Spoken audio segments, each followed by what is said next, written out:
Assalamualaikum warahmatullahi wabarakatuh. Perkenalkan, nama saya Suwarni, NIM 21002502014, kelas A, Pendidikan Akuntansi. Tujuan saya membuat video ini untuk memenuhi tugas pada mata kuliah Manajemen Pemasaran pada soal melakukan wawancara. Assalamualaikum warahmatullahi wabarakatuh. Perkenalkan, nama saya Suwarni dari Prodi Pendidikan Akuntansi. Di sini saya akan mewawancarai ibu yang bernama Milan Greni. Pertanyaannya, Bu, bagaimana cara mengatasi ketika strategi pemasaran dan penjualan tidak mencukupi? Kalau strategi, kan saya jual bakery, roti.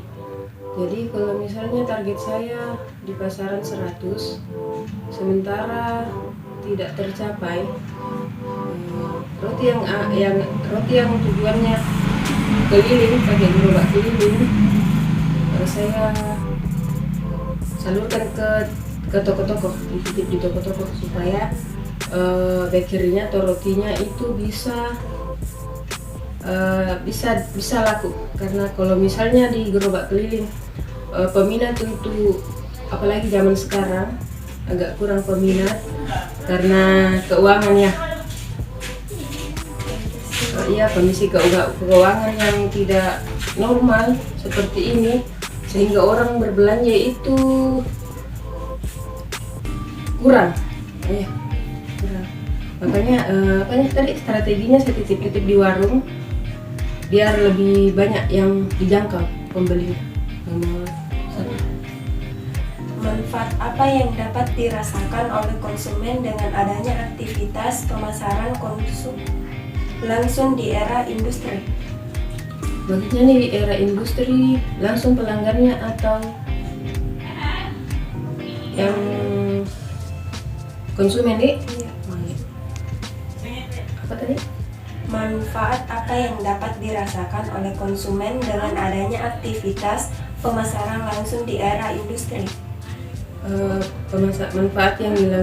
Manfaat untuk konsumen, dia bisa terpenuhi kebutuhannya, karena kalau yang saya jual seperti roti itu kan manfaatnya untuk saya, manfaatnya untuk saya jual, terus kan otomatis saya dapat untung, manfaatnya bisa memenuhi kebutuhan saya dan karyawan yang saya gaji, bisa menghidupi keluarganya dan saya juga bisa menghidupi keluargaku. Terus karyawan terhidupi kebutuhan keluarganya karyawan dengan untung laba yang saya dapatkan. Sementara untuk konsumen dia terpenuhi kebutuhannya, karena kan kalau makan orang lapar terpenuhi kalau dia makan kan terpenuhi kebutuhannya, bisa kenyang. Bagaimana upaya agar produk yang dihasilkan dapat dikenal sebagai produk yang berkualitas dan memiliki ciri khas tersendiri? Produk yang berkualitas dan memiliki ciri khas tersendiri untuk dapat dikenal oleh konsumen dan masyarakat.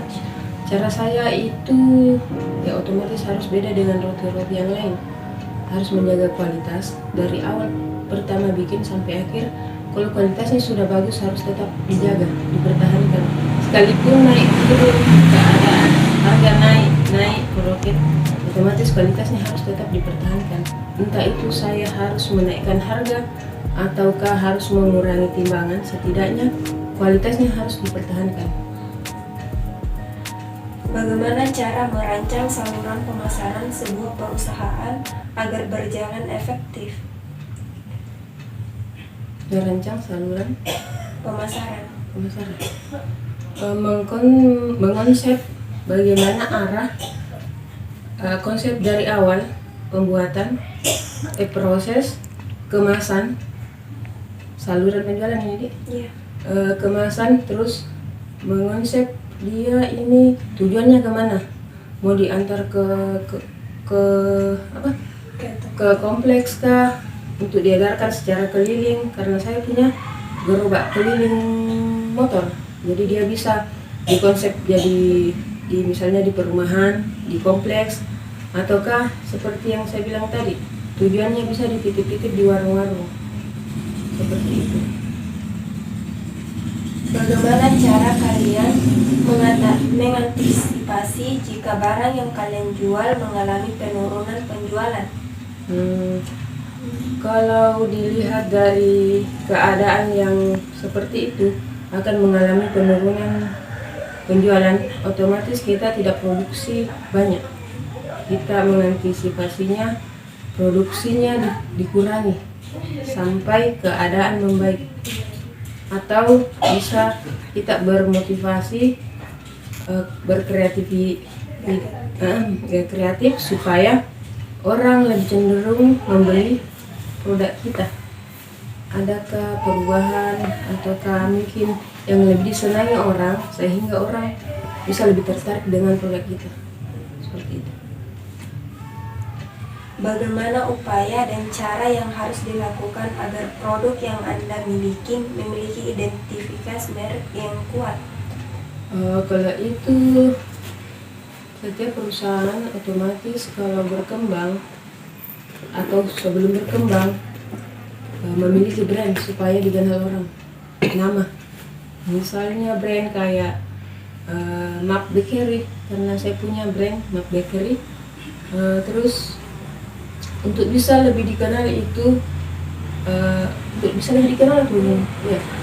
brandnya kalau orang sudah tahu, oh ini brand Map Bakery ini sudah dicoba satu kali, oh donatnya lembut, ini rotinya ini enak ini. Untuk lebih dikenal itu sama lagi kualitasnya dipertahankan, otomatis kalau orang sudah beli satu kali dan rasanya menurut dia enak atau lembut atau bagaimana berkesan, otomatis dia beli ulang kualitasnya dan nama. Bagaimana cara memperkenalkan produk, menjaga kualitas produk agar dikenal oleh masyarakat? Menjaga kualitas produk agar lebih dikenal oleh masyarakat otomatis dengan bahan-bahan yang terjamin mutunya, otomatis yang bisa ada harga ada kualitas ya, seperti itu. Bagaimana cara seseorang pengusaha agar produk yang dihasilkan memiliki nilai lebih bagi konsumen? Nah ini yang saya bilang hampir sama di jawabannya tadi. Untuk bisa lebih dikenal oleh konsumen itu kualitasnya tetap yang nomor satu. Kalau masalah harga mungkin harga miring banyak, tapi kalau kualitas agak sulit bersaing kalau harganya murah. Nah kalau memiliki kualitas yang tinggi, otomatis kita harus keluarkan lebih banyak daripada harga yang murah yang saya kasih tahu tadi. Kualitas. Terima kasih Bu atas waktunya. Assalamualaikum warahmatullahi wabarakatuh. Itulah tadi hasil wawancara saya. Lebih dan kurangnya mohon dimaafkan. Assalamualaikum warahmatullahi wabarakatuh.